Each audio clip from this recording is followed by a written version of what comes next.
Eso nos preguntamos con frecuencia qué es la administración y cuáles son sus propósitos. Bueno, la administración es importante, ¿por qué? Porque es la disciplina, la práctica que se encarga de planear, organizar y dirigir y controlar los recursos humanos, financieros, materiales y tecnológicos, entre otros, de una organización con el fin de alcanzar objetivos previamente establecidos de manera eficiente, es decir, lograr los resultados con menor uso de recursos y eficaz, y cumplir las metas y propósitos. Entonces, los propósitos, ¿cuáles son los propósitos principales de la administración? Los principales son lograr objetivos organizacionales con la mejor utilización de los recursos que nos brinda la empresa. Otro punto importante es coordinar esfuerzos entre personas y áreas que trabajen de manera armónica, es decir, ser un equipo de trabajo consolidado. Siempre aumentar la proactividad y competitividad de las organizaciones, eso es fundamental para siempre estar consolidado. ¿Qué quiero decir con lo anterior? Siempre tener la proactividad en los trabajadores y la competitividad al campo que nos estamos desarrollando. También es muy importante tomar decisiones acertadas que orienten el crecimiento y sostenibilidad de la empresa, siempre manteniéndola, siempre hacer planificaciones para que esas decisiones sean muy acertadas, siempre hacer un plan estratégico para poder tener la sostenibilidad de la empresa, eso es sumamente importante. Y como último, pero no menos importante, generar valor. Valor a la organización, valor a los individuos, valor a la sociedad. Siempre es importante tener en cuenta eso para que nuestra empresa siempre esté consolidada. En conclusión de lo que acabo de decir sobre qué es la administración y cuáles son sus propósitos, la administración busca ordenar, optimizar el uso de los recursos para cumplir objetivos comunes, asegurando la permanencia y el desarrollo de las organizaciones, teniendo así siempre uno de los mejores resultados. De eso nos encargamos nosotros, los administradores, de siempre mantener esa línea.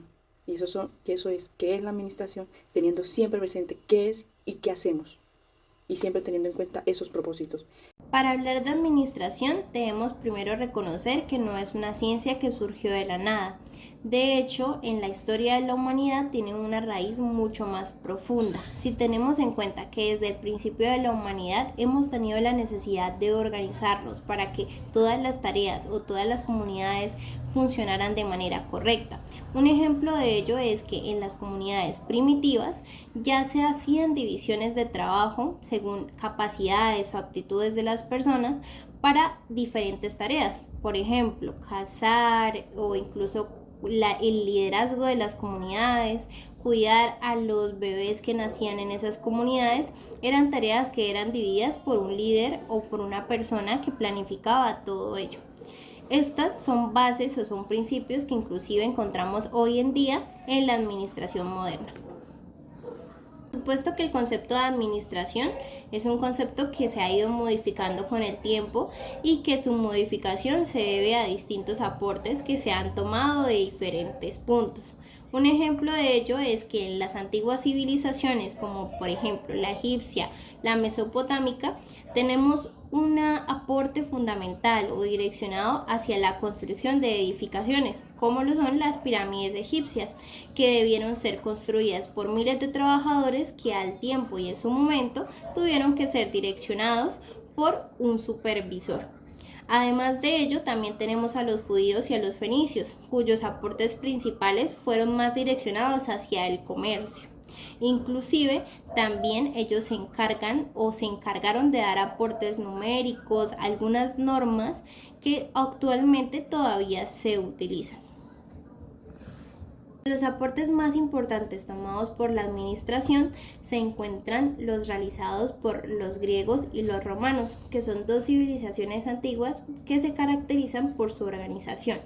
En cuanto a los griegos, sabemos que buscaban mucho la organización social y política. De hecho, en el libro La República de Platón, él nos describe las diferentes clases sociales y también nos ejemplifica cómo se especializaban los trabajos. Por su parte, Aristóteles, en su libro La Política, nos indica los tres tipos diferentes o como tal las formas de gobierno que había en ese momento, como son la democracia, la monarquía y la aristocracia. Por otro lado, los romanos, los aportes que realizaron fueron más direccionados hacia el derecho civil, hacia la noción de propiedad y como tal hacia la búsqueda o la implementación de unas normas de liderazgo que están vigentes hasta el día de hoy. Avanzando un poco hacia la Edad Media, encontramos dos organizaciones jerárquicas que ya se encontraban muy bien fundamentadas. La primera, por su lado, es la Iglesia Católica, de la cual se tomaron la idea de la organización jerárquica y además la centralización del poder. Esto quiere decir que fue tomado como ejemplo la idea de que una persona era quien tomaba todas las decisiones, el Papa. Por ello, tenemos el día de hoy, como tal en las empresas, una organización jerárquica en la que los jefes, los gerentes o los superiores toman las decisiones. Por otro lado, también tenemos el ejército militar, quien para esa época también era un ejemplo de organización jerárquica, cuyos subordinados eran supervisados por una persona superior y esta persona por un superior, creando como una pirámide, lo que es el tipo de organización que se usa en las empresas actualmente para su funcionamiento, especificándolo en áreas. Además de los ejércitos militares, fueron tomados diferentes conceptos que fueron modificados o fueron adaptados a la necesidad de las empresas, como lo son el reclutamiento, las estrategias, tácticas. Estos son conceptos que son utilizados hoy en día en las empresas modernas y en la administración moderna. Con el renacimiento y el surgimiento del capitalismo, tenemos autores como Maquiavelo, quien veía la necesidad política de la dirección del Estado. Además de ello, después viene la Revolución Industrial, que fue un vuelco y un cambio total a nivel económico, haciéndose así la creación de diferentes empresas que por supuesto vieron la necesidad de la creación en masa de productos. Esto cambió totalmente la manera en la que se trataba o se manejaban los trabajadores y los supervisores de ese momento, ya que se vio la necesidad total de adaptar los procesos para que fueran más eficaces y que la calidad del producto era siempre la misma. Cerca del siglo XIX y el siglo XX tenemos a Frederick Taylor. Frederick Taylor se nombra el padre de la administración científica, debido a quien fue quien proporcionó estos cambios que fueron fundamentales para las empresas, la estandarización de los productos, haciendo que así se escogiera la manera más rápida, más eficaz y la mejor y se implementara o se le capacitara a todos los trabajadores para que hicieran los productos de esa misma manera. Además de ello, tenemos a Henry Fayol, quien fue el que creó los principios de la administración, dando paso a que dejara de ser un concepto empírico o una práctica empírica y se volviera o se ratificara como una ciencia, que es lo que conocemos actualmente. Hola, mi nombre es Luisa Paredes y hoy voy a hablarles sobre los 4 procesos administrativos.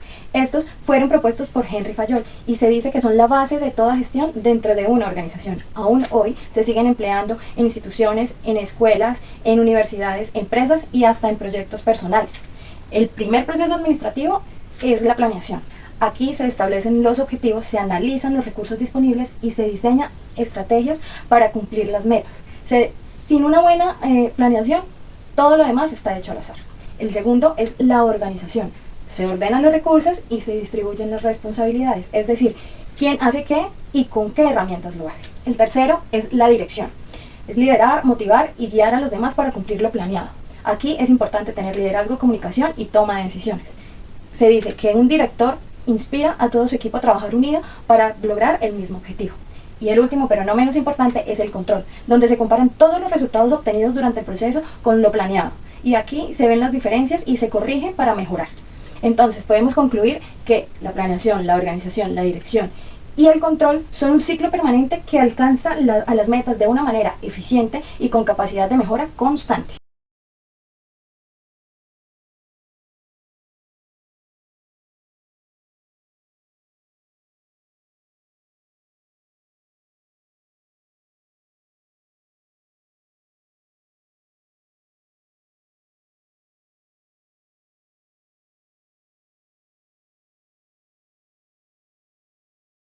Hola, mi nombre es Andrea Orduz y les vengo a hablar sobre los principios de la administración.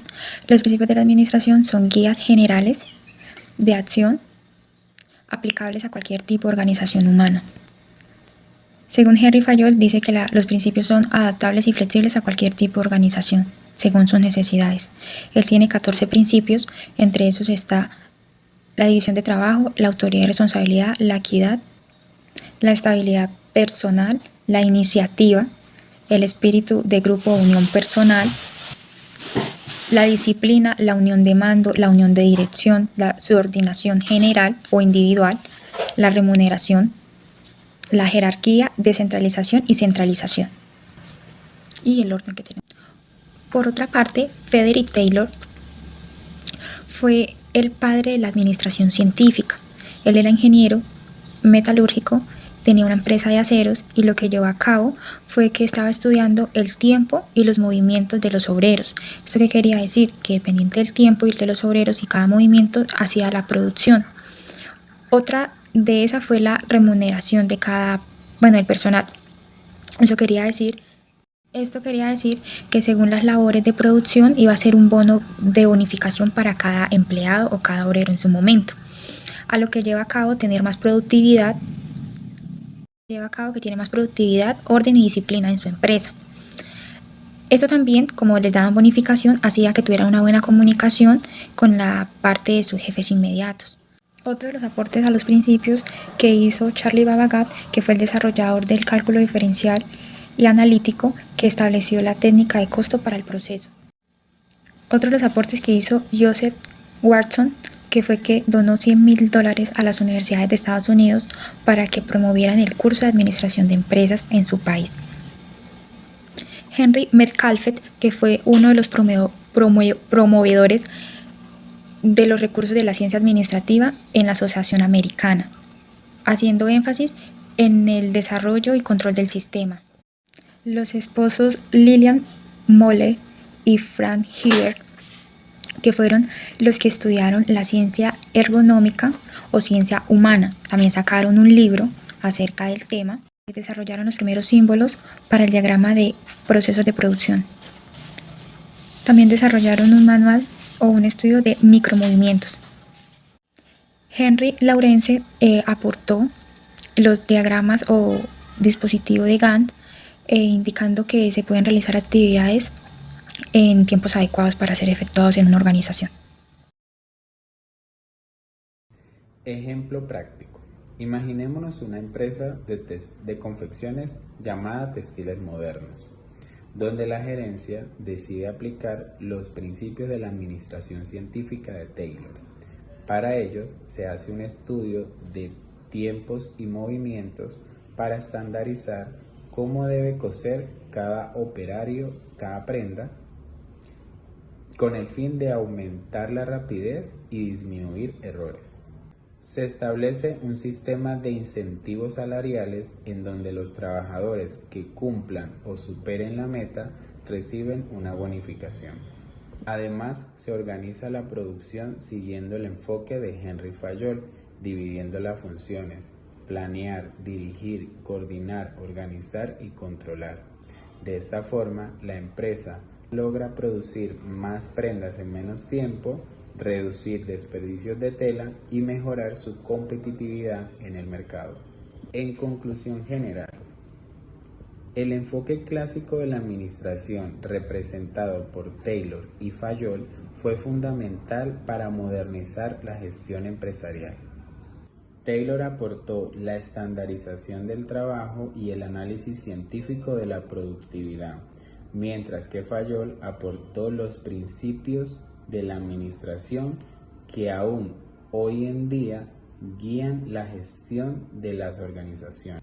En conclusión, entender estos aportes nos permite reconocer que toda organización, ya sea industrial, comercial o de servicio, necesita orden, planeación y una adecuada gestión de las personas para alcanzar sus objetivos.